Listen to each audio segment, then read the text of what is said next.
Alright, bros, I got a real crap fest for you. We're gonna be looking at my top 5 most disappointing, most shitty, most terrible, god awful games of 2016, brother. Let's go ahead and get started.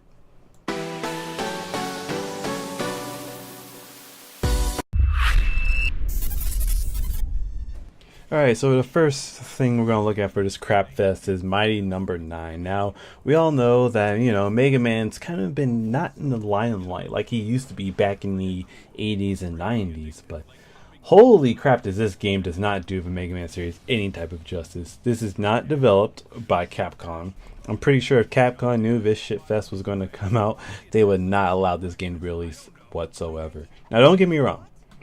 Aesthetically, it looks like it could be a Mega Man game. It looks like it could be something interesting. I mean, even the title itself, Mighty Number 9, looks like the 9th edition within the Mega Man game, which makes you wonder what the hell happened from Mighty Number 1 through 8, like XJ9, with these all defects, and then boom, we finally got it right, Nickelodeon reference. But anywho, ladies and gentlemen, holy crap.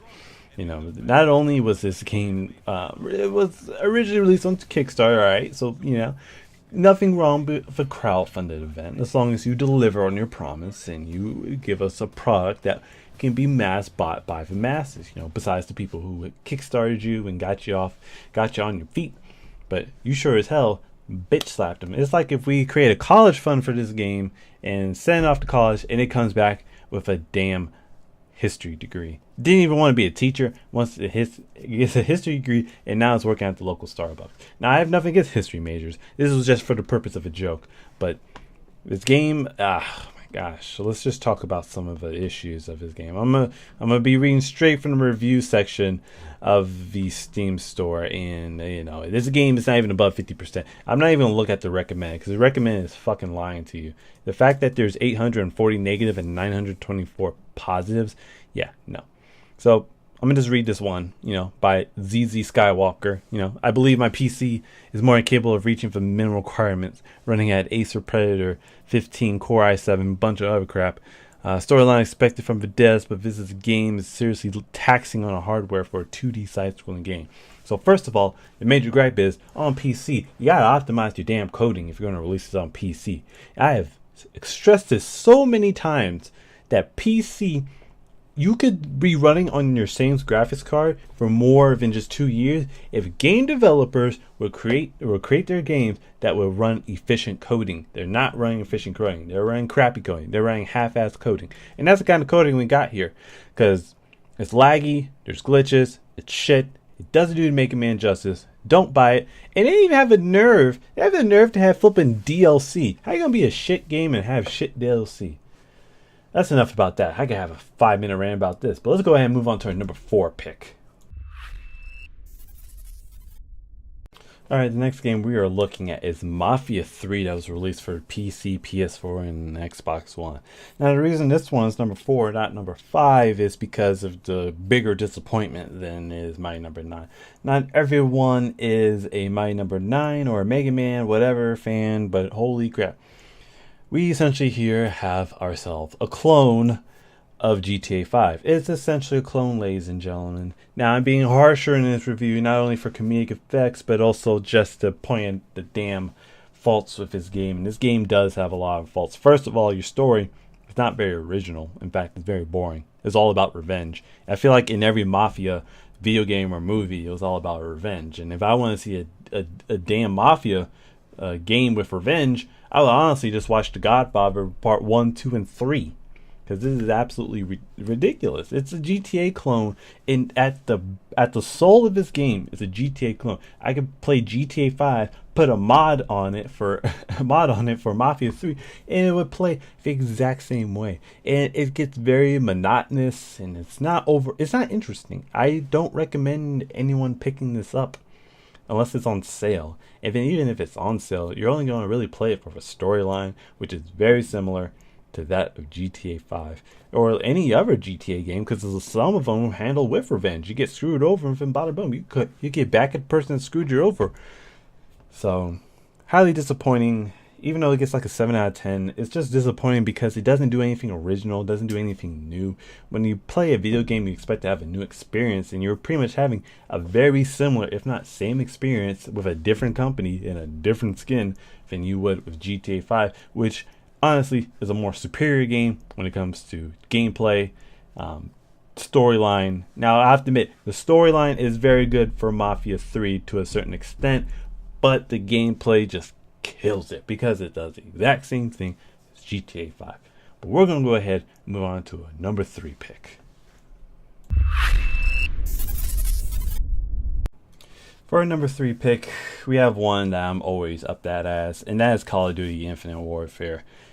Oh boy, do I have a lot more shit to say about Call of Duty Infinite Warfare. First of all, your damn crate system is still a joke. You fucking have either there's rares and commons, and in commons, like, why does it cost 10 to get 10 fucking COD whatever in-game currency is to get one crate, and then 30 to get a rare crate, which the rare crate is rare of any item. You're guaranteed a rare of any item, whether it has a shitty calling card, which no one wants. You just make your own damn calling card, flip it, just get some paper, cut it out, stamp it onto your damn screen, and bada boom. But holy crap. Now, I played Black Ops 3. Black Ops 3 was a pretty okay game. And I was up Infinite Warfare's ass in my rant. But I'm going to just stay up here for this because it's a very disappointing game. You know, it definitely lost a percentage of its fan base from Black Ops 3 to this game. Black Ops 3 was at least semi-enjoyable. It was enjoyable until Activision or whoever, the developers themselves, decides to just take a shotgun, point it to each and every single developer's head, and like create a gun that one-shots and snipes from any distance, no matter how bad you aim. And that's what happened to Black Ops 3. With this game, it's just bad from the get-go. Playing the beta, I was not having fun whatsoever. And I understand, you know, when you're in a more competitive environment, you're only having fun when you're winning. You know, you're not going to have fun if you're losing. But you should have fun overall playing the game. You should have fun playing it mechanically, all that stuff. No bullshit. In Infinite Warfare, there's a lot of fucking bullshit in this game. Not only is it not fun, the guns are not interesting. The only interesting part about this game is apparently the campaign. They did improve on the campaign, but not a lot of people play the campaign. You play the campaign for like 2 hours to get bored with it, and then you go play multiplayer. And multiplayer is supposed to be where Call of Duty shines, and it's greatly disappointing. Not only is that disappointing, that the fact that I have to get another game, Modern Warfare, with it is also disappointing because you have to buy both of them together. That's like having a conjoined twin, and I'm not going to be putting anything out there about conjoined twins because everyone's beautiful outside inside. But if Call of Duty was a conjoined twin, you got the beautiful face, and then you got a flipping lump of mesh on your damn shoulder, and that's what Call of Duty Infinite Warfare Legacy Edition is. Because the beautiful face is Modern Warfare, but the mesh and ugly, grotesque, deformed head on the side, on the shoulder, is flipping Infinite Warfare because it's not fun. It's not interesting. Someone fixes the damn game. In fact, they could have waited another year because Black Ops 3 was only released last year. It was only released in 2015. Why are we getting another COD game that is worse and it's not as fun and it's only a COD name in itself? It doesn't even feel or play like a COD game. But let's go ahead and move on to my number 2 pick.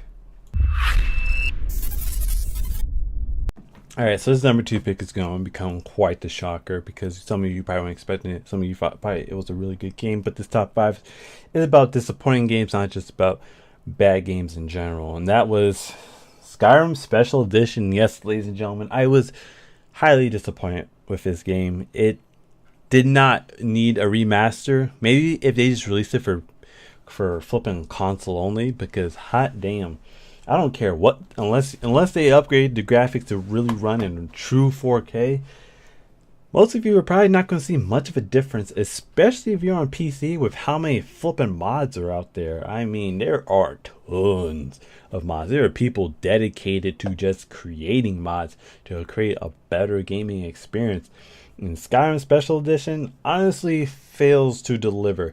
Now, Elder Scrolls has 4 games previous to Skyrim, and Skyrim's the latest one. I'm not counting Elder Scrolls Online, that MMO trash, but This game definitely did not deserve a remaster. They could have remastered Oblivion. They could have remastered Morrowind. They could have remastered 2 and 1, whatever the hell that was. You know, bring that to the 3D world, add some better story.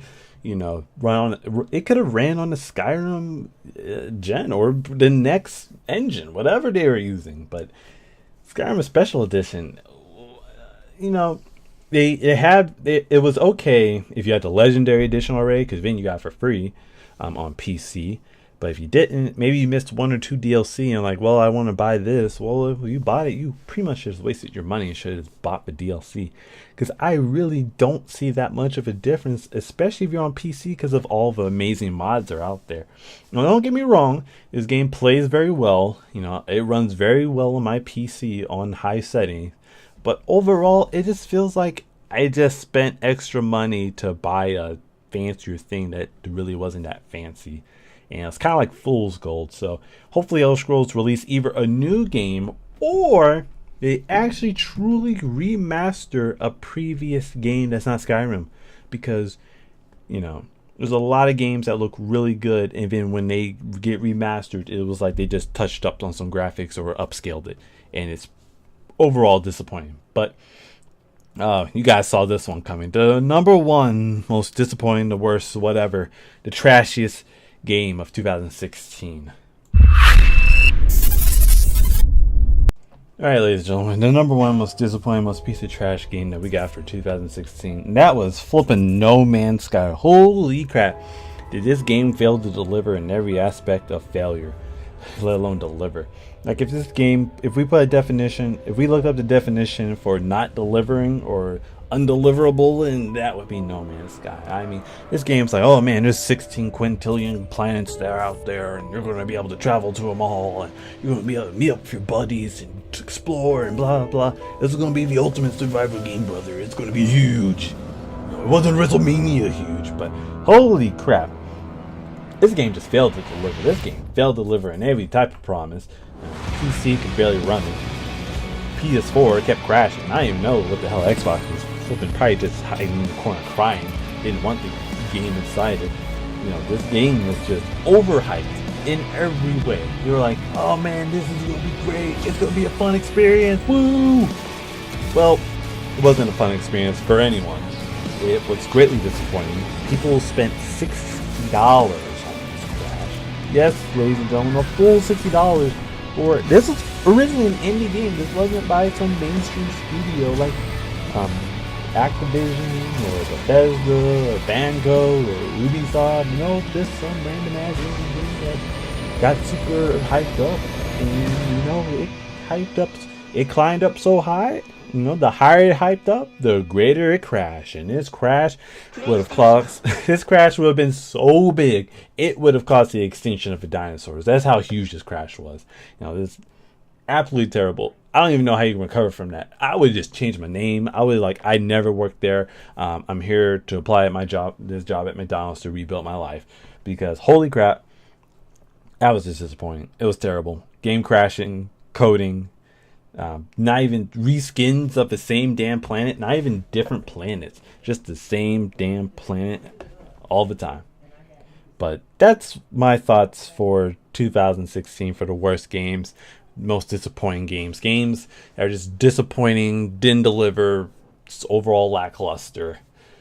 Thank you guys for watching, and I will see you guys in the next video.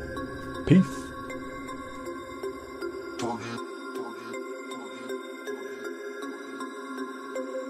We about to turn it on.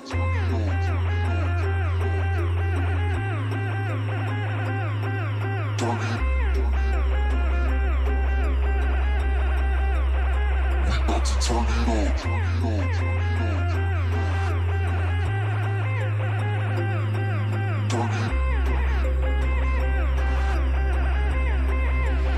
We about to turn it on.